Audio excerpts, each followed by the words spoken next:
Good evening. I'm Paul Martin. I'm a member of the task force, and I've got to say that I am very proud with what the task force has done. And I wish that I could be with you tonight, celebrating the launch of our report and the recommendations for the development of the impact investment marketplace in Canada.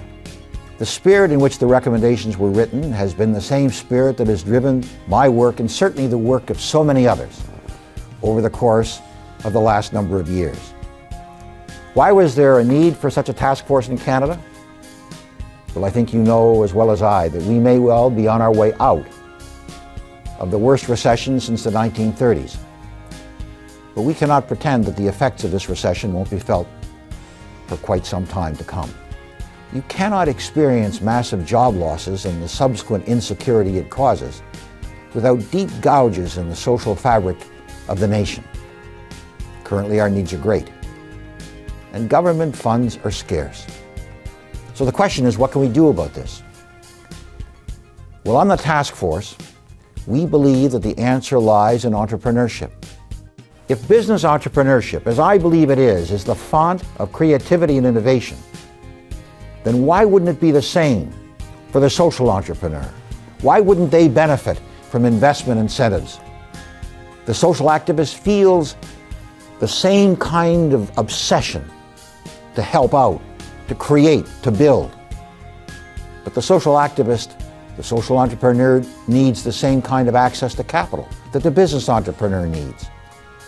If we create the funds and the access to these funds for the social entrepreneur comparable to that which the business entrepreneur receives, then I believe we can begin to effect a fundamental paradigm shift. As it stands, the work of the social entrepreneur is either regarded as charitable work or traditional business work. But there is no middle ground. When I started, along with my son David, the CAPE Fund, which is an investment fund in which we raised $50 million from 20 of the major Canadian corporations in order to invest in Aboriginal enterprise, in order to give Aboriginal Canadians the same kind of opportunities to become entrepreneurs, to create jobs.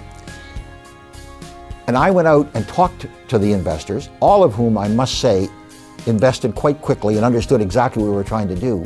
They nonetheless asked me the question, is this a charity? Am I going to get a charitable deduction? And I said, no, this is an investment. But you're not going to get the same kind of investment return that you would get if in fact it was a straight investment, because our prime goal is a social return. We're going to have higher overheads because there's going to be an immense amount of training as we begin to provide the mentorship that is not otherwise available to Aboriginal Canadians. And they said okay, but it was pretty clear that the fact that we were a hybrid, we were this middle ground that not everybody recognized, really required a great deal of work in terms of explanation, not for me to convince the businesses they should do that, but for them to convince their boards that this was a worthwhile endeavor. Now, it worked. But I've now learned as we have proceeded that there would be a great deal more money out there if in fact that imprimatur was provided, if they understood that this was something that society and government really wanted, a way of operating, a way of going at fundamental social problems that unfortunately today decimated government balance sheets are not able to fund. There are investors out there with a deep social consciousness who want to invest in social initiatives. And what we have to do is to connect them with social entrepreneurs working on solving social and environmental issues. In short, what we really have got to do is to give all sectors the chance to work on the most pressing social problems. We need champions in government who will push through these regulatory changes. I believe that through the task force's report and its clearly articulated recommendations, the task force has created the framework for success. But you must act now to see them realized. Thank you.